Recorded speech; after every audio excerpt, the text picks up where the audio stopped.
திடீரென உங்கள் girl friend தக்காளியாக மாறிவிட்டால் இந்த 6 விஷயங்களை கண்டிப்பாக நீங்கள் செய்யக்கூடாது. உங்கள் கேர்ள் ஃப்ரெண்ட் பிரியாணி பிடிக்குமா இல்ல தக்காளி சோறு பிடிக்குமா என்று கேட்டால் ஒருபோதும் பிரியாணி தான் பிடிக்கும் என்று நீங்கள் சொல்லக்கூடாது. தக்காளியை மண்ணில் போட்டு புதைத்தால் தக்காளி செடி வளர்ந்து அதில் நிறைய தக்காளி கேர்ள் ஃப்ரெண்ட் கிடைக்கும் என்று நினைத்து உங்கள் தக்காளி கேர்ள் ஃப்ரெண்டை மண்ணில் போட்டு புதைத்து விடக்கூடாது. உங்கள் தக்காளி கேர்ள் ஃப்ரெண்ட் கெட்டு போக கூடாது என்று நினைத்து ஃப்ரிட்ஜில் போட்டு பூட்டி வைக்கவும் கூடாது. அப்படி நீங்கள் செய்தால் என் மேல உனக்கு நம்பிக்கை இல்லையா, நான் கெட்டு போயிடுவேன்னு சொல்லி என் மேல சந்தேகப்படுறியா என்று கேட்பாள். நீ பார்ப்பதற்கு ஜூசியாக இருக்கின்றாய் என்று சொல்லி அந்த தக்காளியை பிதுக்கி கொன்றுவிடவும் கூடாது. உங்கள் தக்காளி கேர்ள் ஃப்ரெண்டை இம்ப்ரெஸ் பண்ணுவதற்காக அதை பார்த்து பால் பப்பாளி வெள்ள தக்காளி ஓன் கூட்டாளி என்ன சமாளி என்று பாட்டு பாடவும் கூடாது.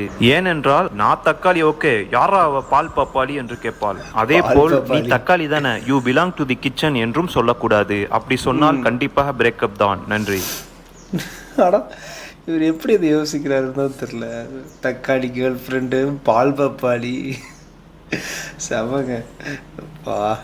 இவர் தரவாளாடு ஒரு பிக்சரு வச்சு மொத்த கட்டிட்டையும் முடிச்சிட்டாரு.